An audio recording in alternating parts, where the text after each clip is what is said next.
তোমরা কি fried rice খাবে?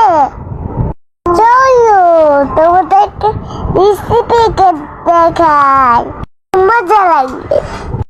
কড়াইতে একটুখানি তেল নিলাম,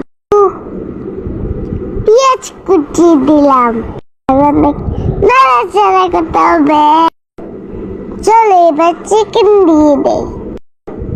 চলো একটু নাড়াচাড়া করে আমি একটা বাইকে মেসেজ করি।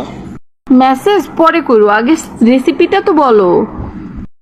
এখন একটু লবণ দিব। চলো একটু নাড়াচাড়া করি। এবার একটু ম্যাগি মশলা দেব, তো ঝাল খেতে দেব, ও মরিচের গুঁড়া।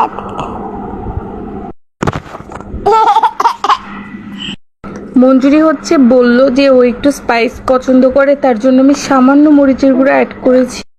এবার স্বাদে ম্যাজিক মশলা একটু অ্যাড করব। বলে রাখি এখানে আপনারা অনেক রকমের সবজি অ্যাড করতে পারেন, যেমন গাজর, আলু, বিনস, অনেক রকমের সবজি অ্যাড করতে পারেন, কিন্তু আমরা আজকে সবজি অ্যাড করিনি, কারণ মঞ্জুরি চায়নি আজকে সবজি খাবে, তার জন্য শুধু চিকেন দিয়ে এটা করছি।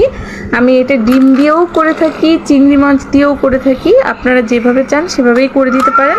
জাস্ট বাচ্চারা খেতে অনেক পছন্দ করে, বাচ্চাদের মুখে অনেক মুখরোচক লাগে। এবার আমি রাইসটা দিয়ে এটাকে ভেজে নিব। আর হ্যাঁ, বলে রাখি আমি এখানে লবণের পরিমাণটা খুবই কম দিয়েছি, কেননা টডলারদের লবণ টলারেন্স কম, যদিও ওরা লবণ খেতে পারবে কিন্তু একটু কম দিতে হবে, তার জন্য লবণ কম দিয়ে আমি এটাকে বেশ ভালো করে ভেজে নিয়েছি।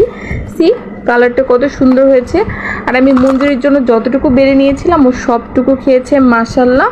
তো আপনারাও আপনাদের বেবির জন্য এরকম ট্রাই করতে পারেন, বড়রাও এটা খেতে পারে।